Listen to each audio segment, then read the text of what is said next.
আল্লাহ রাব্বুল আলামিন এই দুনিয়ার মানুষকে দুনিয়ার মধ্যে পাঠিয়েছেন, মানুষকে আকল বিবেক দিয়েছেন, বুদ্ধি দিয়েছেন।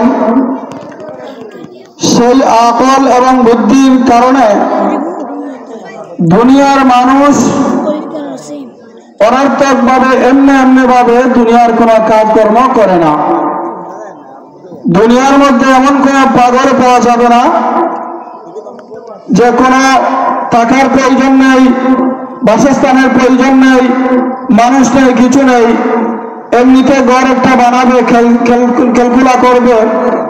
খেলাধুলা করবে, এমনিতেই ঘর একটা বানালো, বা এখানে কোনো মানুষ নেই, রাস্তাঘাটের প্রয়োজন নেই, হাওড়ের মধ্যে গিয়ে রাস্তা একটা এমনিতে বানিয়ে ফেললো, এরকম কোনো মানুষ দুনিয়া পাওয়া যাবে না। দুনিয়ার মানুষ ছোট্ট থেকে ছোট্ট একটা কাজ যদি করে তাহলে এর দ্বারা তার মুখ্য উদ্দেশ্য থাকে, ঘর বানায়, উদ্দেশ্য থাকে সেখানে থাকবে, রাস্তাঘাট বানায়, উদ্দেশ্য থাকে সেখানে চলবে। উদ্দেশ্যহীন ভাবে দুনিয়ার কোন বিবেকবান মানুষ কোন কাজ করে না।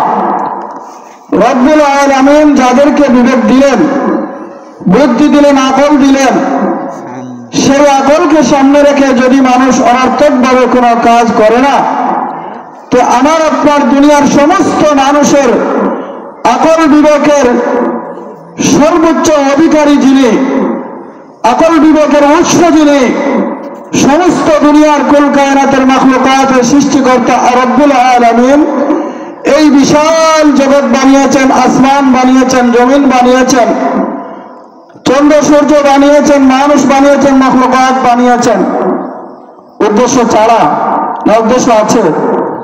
উদ্দেশ্য আছে, কিন্তু মানুষের চলাফেরার দ্বারা মনে হয় মানুষ এমন ভাবে লাগামহীন ভাবে চলা শুরু করেছে, বোঝা যায় যেমন আল্লাহ রাব্বুল আলামিন তাকে যে দুনিয়ার মধ্যে পাঠিয়েছেন সে মনে হয় আর কোনোদিন কবরে যাবে না, মরবে না, বা তাকে বানানোর মনে হয় রব্বুল আলামিনের কোনো উদ্দেশ্য নেই। এই দুনিয়ার মানুষদেরকে সম্বোধন করে রব্বুল আলামিন কালামুল্লাহ শরীফের মধ্যে বলেন, আফাহাসিবতুম আন্নামা খালাকনাকুম আবাসা। রব্বুল আলামিন দুনিয়ার মানুষদেরকে সম্বোধন করে বলেন, ও দুনিয়ার আদম সন্তানেরা, তোমাদের কি ধারণা, তোমরা কি মনে করো তোমাদেরকে এমনি বানানো হয়েছে? তোমাদেরকে অনর্থক বানানো হয়েছে? তোমাদের দ্বারা আল্লাহ তাআলার কোনো লক্ষ্য নেই, উদ্দেশ্য নেই? তোমাদের কি ধারণা এরকম হয়? ওয়া আন্নাকুম ইলাইনা লা তুরজাউন। আর আমি রব্বুল আলামিন তোমাদেরকে দুনিয়ার মধ্যে দিলাম, এই দুনিয়ার মধ্যে চিরকাল থাকবে, এই দুনিয়ার মধ্যে চিরস্থায়ী বসবাস করবে। একদিন তোমাকে মৃত্যুবরণ করতে হবে না এবং আমার কাছে তোমাকে ফিরে আসতে হবে না। তোমাদের কি এরকম ধারণা?